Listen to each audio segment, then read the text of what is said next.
আমার ডাক্তার কাকু এই বাড়িতে একটা লাইব্রেরি করেছিলেন। এটা ওনার এই বাড়িকে ঘিরে অনেক কর্মকাণ্ডের একটি। কল্যাণ নামে একটি এনজিও করেছিলেন। গরু মুরগির খামারও করেছিলেন একসময়।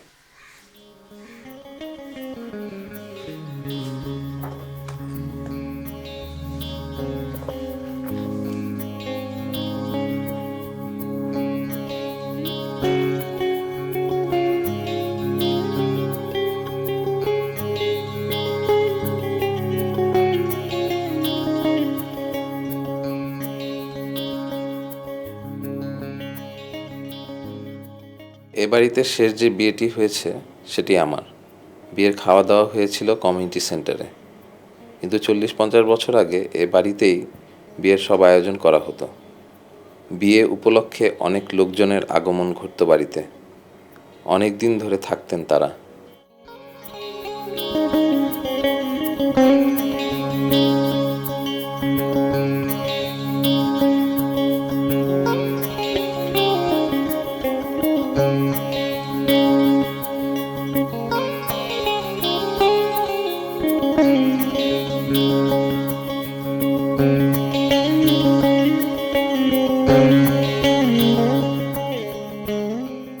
আমাদের এই বাসায় সবচেয়ে প্রথম যে বিয়ের অনুষ্ঠানটা হয় সেটা হচ্ছে আমার বড় ভাই। তো তখন আমরা এই মানে কমিউনিটি সেন্টারের যে এখনকার ব্যবহার সেটা তখন ছিল না, বাসাতেই আমাদের সেই আয়োজনটা হয়েছিল। এবং আমাদের এই বাসার ছাদটাকে তখন আমরা মানে সেই কমিউনিটি সেন্টারের যে বিকল্প ব্যবস্থা প্যান্ডেল করে আমরা সেখানে খাওয়া দাওয়ার ব্যবস্থা করেছিলাম আর কি।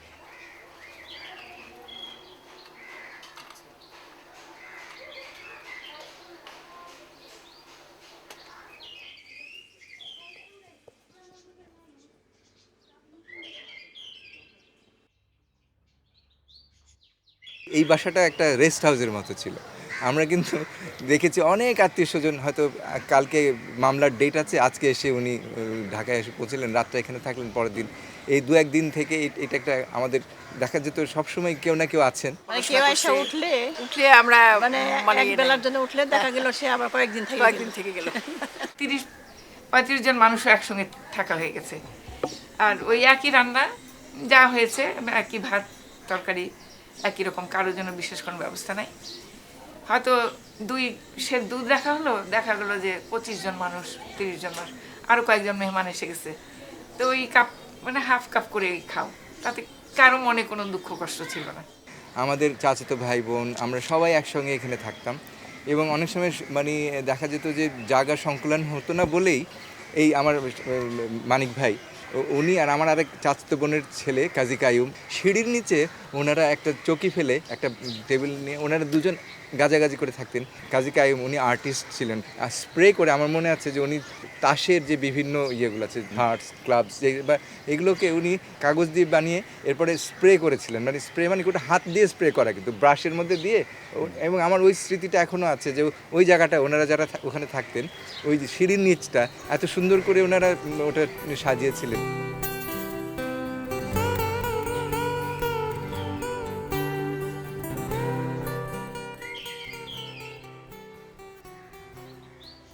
এত লোকজনের মধ্যে সবাই সুখ দুঃখকে ভাগাভাগি করে নিয়েছিলেন।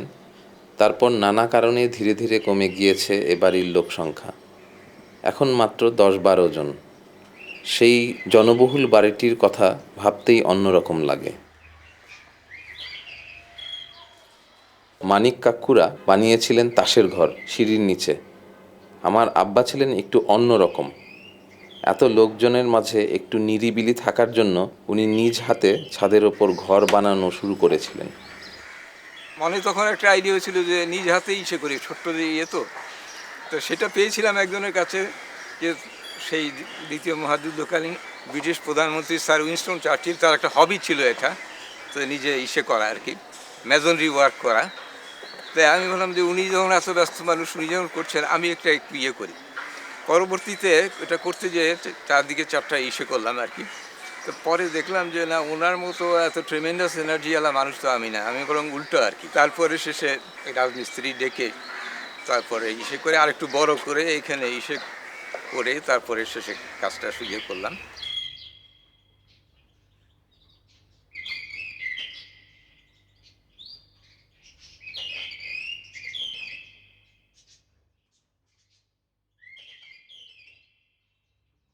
আমার দাদার ঘর।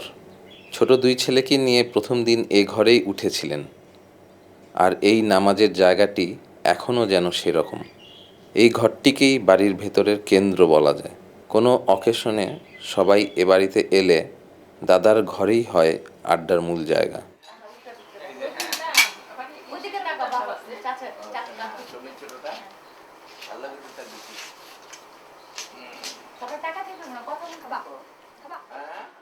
দুইটা ঈদ এখানে ওরা একসঙ্গে সব ভাইরা একসঙ্গে করেন। আগে বোনরাও আসতেন, এখন মানে অনেকে আসেন, অনেকে আসতে পারেন না। তো ওই ঈদের সময় সবাই এসে এখানে, আমার শ্বশুরি মসজিদ দিয়েছিলেন একটা এখানে, তো ওই মসজিদে এসে ওনারা নামাজ পড়েন, খুব ভোরবেলা এসে যান ওনারা। তো এসে এখানে নাস্তা টাস্তা করেন, তারপরে দুপুরে খেয়ে দিয়ে বিকালে নাস্তা টাস্তা করে চলে যান। তো ওই দিনটা খুব মজা হয় আমাদের। সবাই ধরেন এক একজন এক একটা আইটেম করে, আমরা যারা ঘরে এখানে থাকি তারাও করি, ওরা বাড়ি থেকেও নিয়ে আসে, সব হই হুল্লোড় করে খাওয়া দাওয়া সব একসঙ্গে হয়।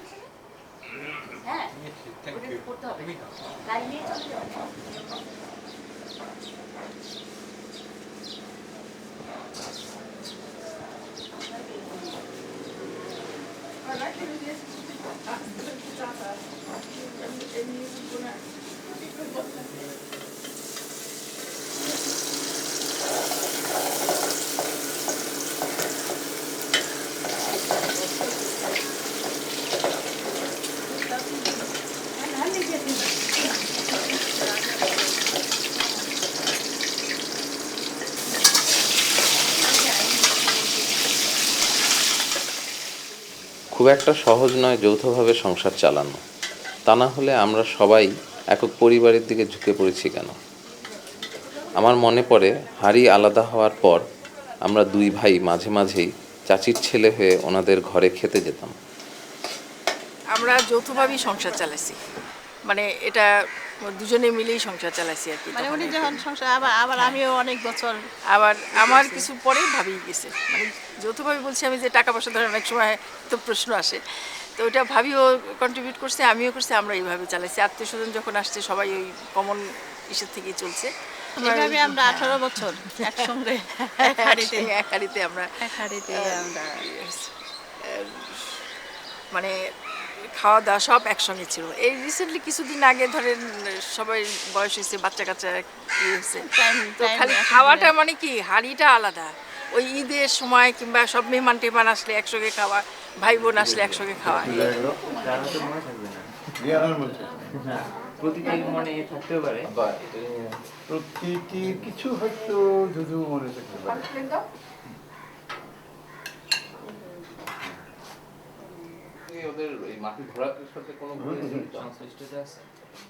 যৌথ পরিবার চালানোর ব্যাপারে সবচেয়ে বড় ভূমিকা ছিল আমার দাদার। দাদি না থাকলেও বিভিন্ন বয়সী ছেলে মেয়ে নিয়ে এ বাড়িতেই সংসার চালিয়েছেন তিনি। অনেক ডিসিপ্লিন ছিলেন আর ছিলেন স্নেহময় বাবা।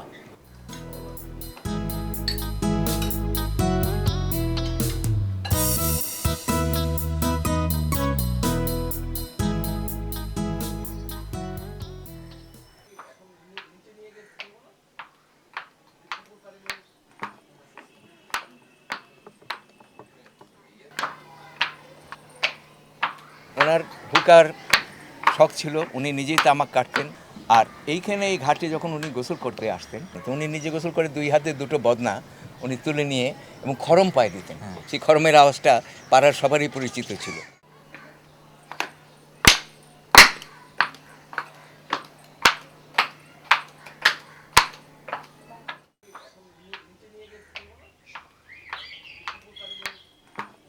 এটা আমার নানুর বাসা। এখানে আমার খুব ভাল লাগে। এখানে ছোট ছোট পশু পাখি আমার কাছে খুবই ভাল লাগে। ছোটবেলায় যখন আমি ভাত খেতে এই জানলার কাছে বসতাম, তখন আমার নানু আমাকে ভাত খাইয়ে দিত। তখন আমি বলতাম, নানু দেখো কত সুন্দর জায়গা।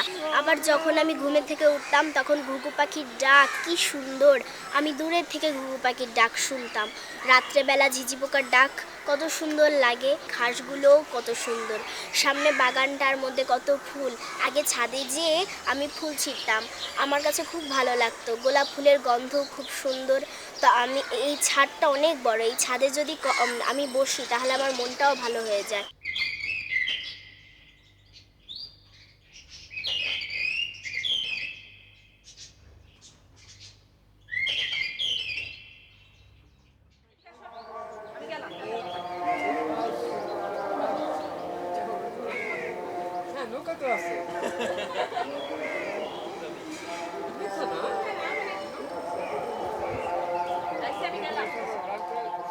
এখানে যে মানে সবাই একসাথে হওয়ার যে মজাটা, যে মানে হই হুল্লোড়, মানে খেলাধুলা, এটার আর কোনো বিকল্প ছিল না।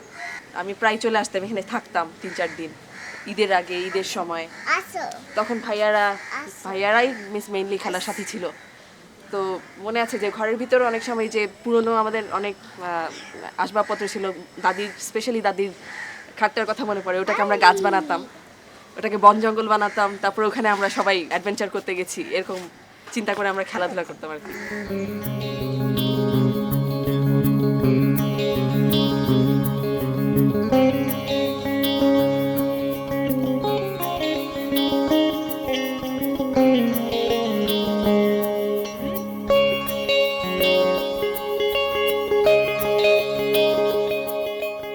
ছোটবেলায় ছাদে যাওয়ার সিঁড়ি ছিল আমাদের খেলার অন্যতম জায়গা। ওপর থেকে নামার সময় সিঁড়ি না ভেঙে আমরা রেলিংটাকে বেছে নিতাম। খুব তাড়াতাড়িও নামা যেত। নামতে নামতে আমরা রেলিংয়ের গোল জায়গাটায় এসে থামতাম।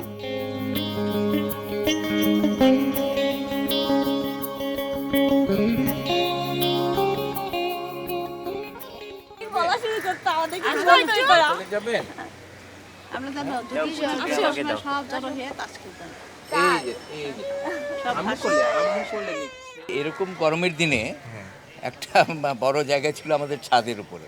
তো আমরা প্রায়ই ওই ছাদে পাটি বিছিয়ে বা মাদুর বিছিয়ে অনেকেই আমরা রাত্রি যাপন করেছি সেই ছাদে। মানে শুধু ভালোই লাগতো, এবং ছাদের উপরে একটা আমাদের আড্ডাও হতো বেশ ভালো।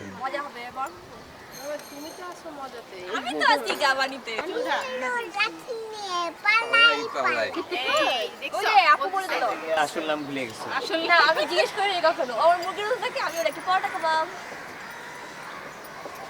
ও যদি বসে পায়রা আছে, চলো নতুন নতুন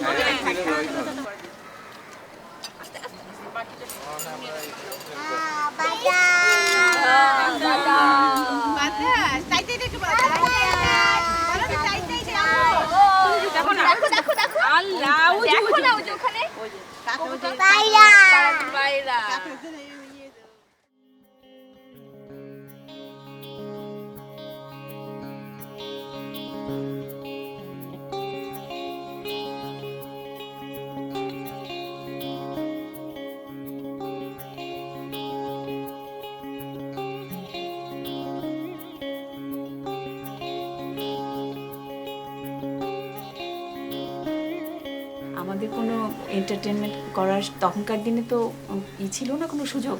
একটাই ছিল, একটা হলো যে আমরা তখন কলকাতায় একটা নাটক হতো,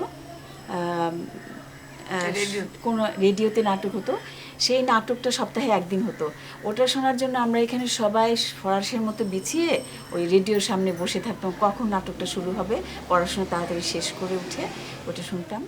আরেকটা ছিল যে তখনকার দিনে বিনোদন মাধ্যম রেডিও থাকলেও সেই গ্রামোফোন বা কলের গান, আমাদের একটা বক্স গ্রামোফোন ছিল এত বড়, হিজ মাস্টার ভয়েস, এবং রেকর্ড আমাদের পুরোনো দিনের রেকর্ডও যেমন ছিল, আবার আমরা তখনকার দিনের যারা গায়ক ছিলেন সেই রেকর্ডগুলো আমরা বাজাতাম। সেই হেমন্ত মুখোপাধ্যায়, শ্যামল মিত্র, সন্ধ্যা মুখার্জি, আলপনা বন্দ্যোপাধ্যায়, তাদের নতুন কোনো রেকর্ড বের হলেই আমরা ওই ভিক্টোরিয়া পার্কের কোনায় একটা রেকর্ডের দোকান ছিল বিখ্যাত, সেখান থেকে ওটা কালেক্ট করতাম। আমার ডিউটিটা ছিল সবসময় কলের গানের চাবি ঘুরানো, কারণ তখন তো চাবি ঘুরিয়ে কলের গান শুনতে হতো। একটা রেকর্ডে একটা পিঠ হলে পিঠটা উল্টানো আমার ডিউটি ছিল।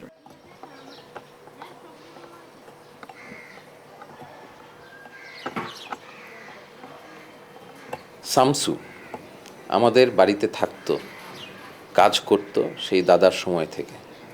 এখন এ বাড়িতে না থাকলেও প্রতিদিনই আসে।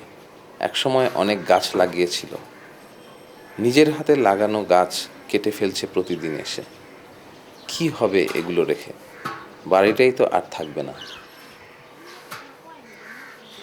এখন তো আর এখানে আসা যাবে না, বাড়ি বেঙ্গাল হইতেছে। এবারে বেঙ্গাল এলে তো আর আইতে পারবো না। অনেকদিন আসলাম এখানে সাহেবের সঙ্গে, এখন তো আর থাকা যাবে। মানে একজন তো একদিকে সেরে দেবে, বাড়ি ভাঙ হয়ে যেতেছে। নাইকেল গাছ উঠতাম, অনেকেও আসা বন্ধ হয়ে গেছে, পুরা বন্ধ।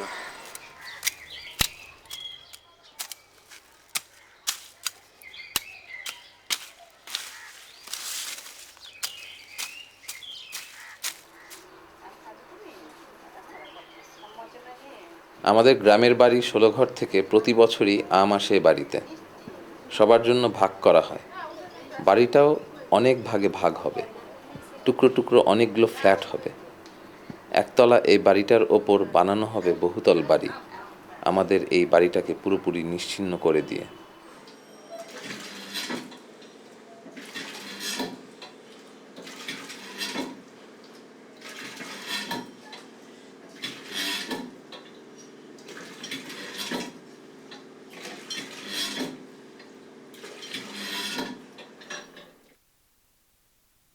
এই বাসার থেকে চলে যাব অনেক খারাপ লাগবে, কারণ এ বাসার প্রত্যেকটি কোনায় কোনায় প্রত্যেকটি ঘরে অনেক স্মৃতি যেটা বলে শেষ করা যাবে না। যখন শুনলাম এই বাড়িটা ভেঙে দিবে তখন আমার খুব কষ্ট পেল। কেন বাড়িটা ভেঙে দিবে? এখন তো নানা ভাইরা অনেক দূরে চলে যাবে, আর আসা যাওয়া হবে না। পার্সোনাল হয়তো বাসা হবে, কিন্তু এই যে সবাই মিলে বাবার বাসায় যাচ্ছি, এই যে অনুভূতি একটা, এই জিনিসটা থেকে আমরা বঞ্চিত হব, এটা আর পাবো না। বাড়িটা যদিও প্রাণ নাই, কিন্তু মনে হয় ওরও প্রাণ আছে। আমাদের মনে হচ্ছে বাড়িটা খুব দুঃখ পাচ্ছে আমরা যে ছেড়ে যাচ্ছি একে।